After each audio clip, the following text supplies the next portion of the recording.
सतगुरु मैं हूँ शरण तुम्हारी, सतगुरु मैं हूँ शरण तुम्हारी, सतगुरु मैं हूँ शरण तुम्हारी, सतगुरु मैं हूँ शरण तुम्हारी, सतगुरु मैं हूँ शरण तुम्हारी।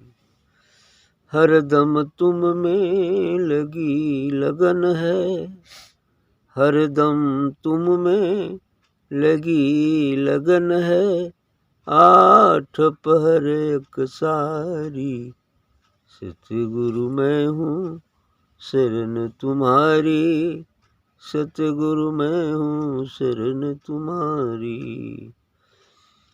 तुम ठाकुर मैं चाकर तुमको, तुम ठाकुर मैं चाकर तुमको, मैं भव के मझधारी, मैं भव के मझधारी।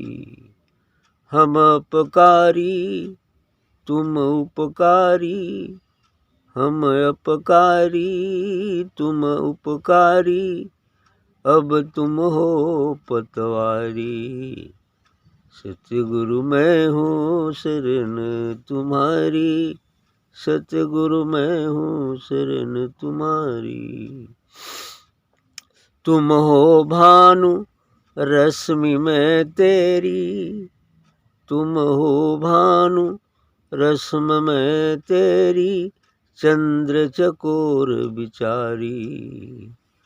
तुम हो कमल भंवर में तेरा, तुम हो कमल भंवर में तेरा, घन चातक समयारी, सतगुरु मैं हूँ शरण तुम्हारी, सतगुरु मैं हूँ शरण तुम्हारी। तुम जल में हूँ मीन पियासी, तुम जल हो मैं मीन पियासी, जेलर जेली समधारी। तुम जल में हूँ मीन पियासी, जेलर जेली समधारी। सब विधिहीन जुक्ति दे मुक्ति, सब विधिहीन जुक्ति दे मुक्ति, कर भव सागर पारी, सतगुरु मैं हूँ शरण तिहारी, सतगुरु मैं हूँ शरण तिहारी। मोह से तुमको बहुत मिलेंगे, मोह से तुमको बहुत मिलेंगे, मेरे तुम आधारी, मेरे तुम आधारी। उत्तम राम प्रकाश दया कर, उत्तम राम प्रकाश दया कर, सुन लो अर्ज हमारी, सतगुरु मैं हूँ शरण तिहारी, सतगुरु मैं हूँ शरण तिहारी। बढ़िया निवेदन है। सतगुरु मैं हूँ शरण तिहारी। भक्त का निवेदन है कि मैं आपकी शरण में हूँ, हे सतगुरु, हे परमात्मा, मैं आपकी शरण में हूँ। हरदम तुम में लगी लगन है, आठ पहर एक सारी। मेरी लगन आठों पहर, बिल्कुल 24 घंटा दिन और रात, बस ये लगन आपसे ही लगी हुई। 4 पहर का दिन, 4 पहर का रात होता है, कुल मिलाकर 8 पहर 24 घंटे होते हैं एक दिन। हरदम तुम में लगी लगन है, 8 पहर एक सारी, आठों पहर बिल्कुल आप में ही मेरा ध्यान लगा रहता है। आगे निवेदन करते हैं कि तुम ठाकुर मैं चाकर, तुमको मैं भव के मझधारी, कि हे सद्गुरु, आप तो मालिक हैं, आप ठाकुर हैं, मतलब आप मालिक हैं, और मैं तो आपका एक नौकर हूँ, एक चाकर हूँ, सेवा करने वाला हूँ। तुम ठाकुर, मैं चाकर, तुमको, अर्थात ही सद्गुरु आप ही मेरे मालिक हैं, संपूर्ण जगत के भी मालिक हैं और मेरा भी मालिक है, और मैं तो आपका एक सेवक मात्र हूँ। मैं भव के मझधारी, मैं इस भवसागर में फंसा हुआ हूँ, मैं इस भवसागर के मझधार में हूँ, बीच में हूँ, भव मझधारी इस भवसागर में फंसा हूँ। हम अपकारी तुम उपकारी, और मैं तो, मुझसे तो हमेशा गलती ही होती है, अपकार ही होता है, बुराई ही होती है किसी की, लेकिन आप तो उपकारी हैं, आप तो दूसरों पर दया करने वाले, करुणा के सागर, दूसरों का उपकार और भला करने वाले हैं। अब तुम हो पतवारी, इसलिए आप भी मेरे इस जीवन नैया की पतवार बन जाइए, ताकि मैं भी इस भवसागर से पार हो जाऊं। तो ये उपकार तो कर ही दीजिए कि अब तुम हो पतवारी, कि आप जो है मेरी इस जीवन नैया की पतवार बन जाइए, ताकि मैं भी भवसागर के पार हो जाऊं। तुम हो भानु रश्मि मैं तेरी, आगे कहते हैं हे सद्गुरु आप तो सूर्य सरीखा है, आप तो सूर्य सरीखा है, मैं तो आपकी एक किरण मात्र रश्मि हूँ, एक किरण मात्र हूँ। तुम हो भानु रश्मि मैं तेरी, तो आप तो सूर्य स्वरूप हैं, मैं तो आपकी एक किरण मात्र हूँ, और चंद्र चकोर बिचारी, और मैं उसी प्रकार से आपको देखती रहती हूँ जिस प्रकार से चंद्रमा को चकोर पक्षी देखता है। चकोर रात्रि में चंद्रमा को एक टक उधर ही निहारा करता है, सुबह होते ही चंद्रमा जो ही लुप्त हो जाता है, वसु भी अब चला जाता है। अर्थात ये चंद्रमा के चकोर और चंद्रमा जैसा स्नेह होना चाहिए, अर्थात वही श्वास श्वास पर ही बजो वृथा सांस न जाए वाली बात कहा गया है, कि जिस प्रकार चंद्रमा एक टक उस चकोर एक पक्षी होता है, वो चंद्रमा आग खाता है, और आग खाता है तो चंद्रमा को देखता है तो उसके समझ में आता है कि आग का अंगारा है, अब गिरेगा तब खाएंगे, अब गिरेगा तो खाएंगे, अब गिरेगा तो खाएंगे, और ऐसा वेट करते करते वो रात भी चली जाती, चंद्रमा लुप्त भी हो जाता है, लेकिन नहीं गिरता, गिरने का विषय भी नहीं है, लेकिन उसकी लगन है देखने की। और यहाँ थोड़ा लगन तो दूसरी होनी चाहिए, और उस प्रकार से सद्गुरु के प्रति प्रेम पूर्वक लगन होनी चाहिए, उसकी दिव्य ऊर्जा को अपने में आत्मसात करने की लगन होनी चाहिए। और इस प्रकार से यदि हम उसकी तरफ देखते रहते हैं तो वही कह रहे हैं कि मैं तो देखता हूँ चंद्र चकोर के जैसे, तुम हो कमल भंवर मैं तेरा, कर है आप तो कमल सरीखे हैं, पंखुड़ियाँ खिल गई हैं, और मैं साधक ने मैं आप भंवरा स्वरूप हूँ, ताकि मैं सोचता हूँ जैसे कमल के फूल पर, गुलाब के फूल पर भंवरा जाकर रुकना ही चाहता है और वहाँ स्पर्श करता है, उसमें से सुगंध लेता है, ऐसे ही तो कहते हैं सद्गुरु आप तो कमल स्वरूप हैं, मैं तो भ्रमर स्वरूप हूँ, एक भंवरा हूँ, और घन चातक समयारी, वो कह रहे हैं कि जैसे घन और चातक का प्रेम हो, ऐसा प्रेम है।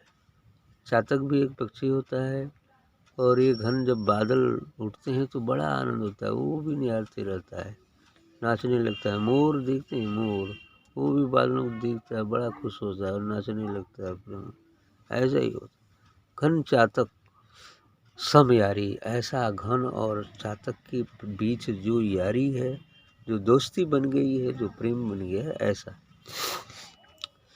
तुम जल मैं हूँ मीन पियासी। आगे कहते हैं, उदाहरण दे रहे हैं कि आप ही सद्गुरु आप तो जल के समान हैं और मैं मीन के समान हूँ, लेकिन फिर भी प्यासी। बिल्कुल कबीर साहब ने इसको एक लाइन में कहा, जल में क्या है, पानी बिच मीन पियासी रे, मैं सुन सुन आवत हाँसी। पानी बिच मीन पियासी रे मैं सुन सुन आवत हंसी। और यही बात। तो ऐसा पानी बिच मीन पियासी रे मैं सुन सुन आवत हंसी।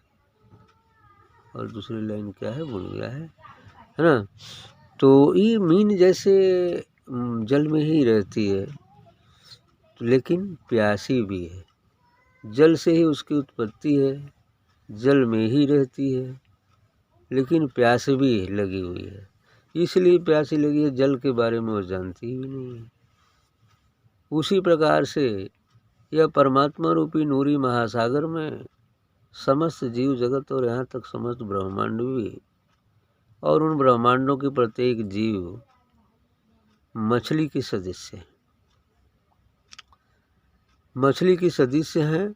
उसी से उनकी उत्पत्ति भी है, उसी में वो रहते भी हैं, लेकिन फिर भी प्यासे हैं, अर्थात शांति नहीं है। इसलिए कि उस जल को, उस नूर को वो समझ नहीं पाए, इसलिए अशांत।